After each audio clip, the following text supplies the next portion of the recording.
A forma simples e objetiva de passar um pouco do que é nossa política nacional e nosso sistema eleitoral. Bem-vindos ao nosso canal Política no Papel. Vocês já perceberam que as eleições no Brasil ocorrem de 2 em 2 anos? Em 2018, teremos as escolhas dos cargos federais e estaduais. Mais precisamente, escolheremos o presidente da República, senadores, deputados federais, governadores e deputados estaduais. Isso significa que para esta eleição não importa a cidade onde você mora, porque os cargos são para o estado todo e para o país. Já daqui 2 anos, em 2020, aí sim serão as eleições municipais e escolheremos os prefeitos e vereadores. Com exceção dos senadores, nossos representantes ficam no poder 4 anos. Portanto, depois desse prazo, votamos novamente para os cargos determinados.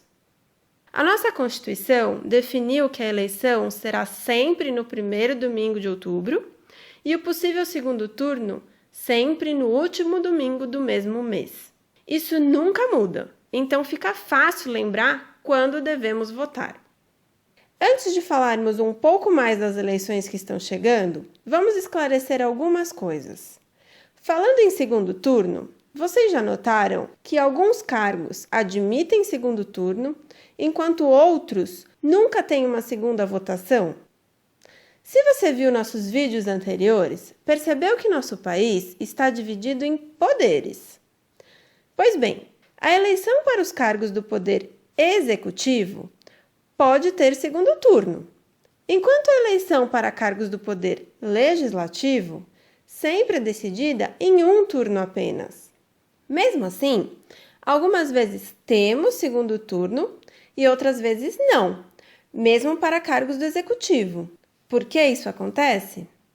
Para que se tenha segundo turno, ou seja, uma segunda votação entre os 2 candidatos mais votados, é necessário que o candidato com mais voto, o primeiro colocado, não tenha alcançado a maioria absoluta de votos válidos.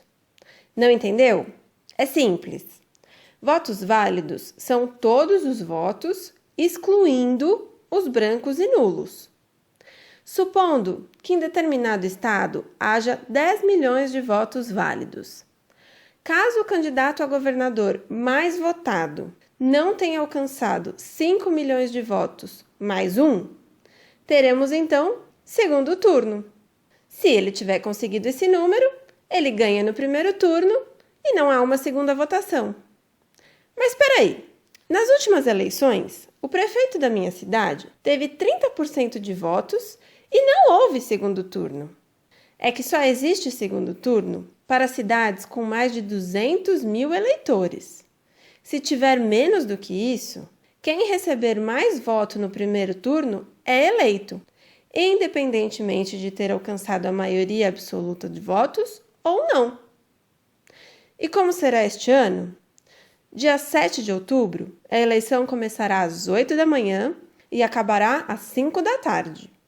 Primeiramente, escolheremos um deputado federal. São 4 dígitos, sendo que os 2 primeiros são sempre relacionados ao partido do candidato. Por isso, o começo dos números se repetem bastante. Você só vai digitar os números, aguardar a foto do candidato aparecer junto com o nome e o partido. Estando tudo certo, o botão verde confirma. Digitou errado ou aquele número não está certo? Tudo bem. Basta apertar o botão corrige, laranja, e fazer tudo de novo. Em seguida, temos que votar para deputado estadual. Agora são 5 números, e os 2 primeiros, como sempre, se referem ao partido. Eu não tenho nenhum candidato específico, mas eu gosto do partido X. Nesse caso, existe o voto na legenda, ou seja, o seu voto será contabilizado para aumentar o bolo daquele partido ou coligação, não importando para você qual candidato vinculado a ele ocupará a vaga. Lembrando que isso vale apenas para deputados federais, estaduais e vereadores, ok? Para os outros cargos, temos sim que escolher um candidato. Se você quiser votar na legenda, digita apenas os números do partido, que são só 2, e aperta confirma. Na sequência, votaremos então para os 2 senadores. Sim, esse ano temos que escolher 2 nomes para o nosso Senado. São 3 dígitos e, como sempre, os 2 primeiros do partido. Respira, que ainda tem mais 2 votos. Depois de votar para senador, escolheremos o governador e o presidente da República. Esses últimos possuem apenas 2 dígitos. Quando estiver tudo certo, a urna mostra fim e você terá completado o seu voto. Ah, mas eu odeio política, não gosto de nenhum candidato e gostaria de anular o meu voto ou votar em branco. Mas não sei qual é a diferença e nem como devo fazer. Primeiro, vamos diferenciar as 2 opções. Em termos práticos, você precisa saber que para a contabilização da eleição não tem diferença. Os 2 votos são inválidos. E como vimos anteriormente, apenas os votos válidos são contabilizados. Apesar de não haver diferença para o resultado da eleição, a intenção de cada um é diferente. Quando você vota em branco, significa que você concorda com o que a maioria decidir. Já o voto nulo é uma forma de protesto. Você deixa claro que nenhum candidato é do seu agrado. Como dissemos, essa é apenas uma diferença de mentalidade e não causa nenhum impacto nas eleições. Caso você queira fazer, para votar em branco, basta apertar a tecla branco e confirmar. Já para anulação, será necessário digitar um número inexistente, como 00 para presidente ou 9999 para deputado federal, por exemplo, e confirmar. Ah, e você já ouviu aquela história de que se mais da metade dos eleitores votarem branco ou nulo, a eleição toda é anulada e convocam-se novos candidatos? Esse fato não está previsto em nossa Constituição, nem em nossa legislação eleitoral. Portanto, não é verdade e não pode ser aplicado. Ficou fácil agora? É muito número, então faça a sua cola. Escreva em um papel os números dos seus candidatos para não esquecer.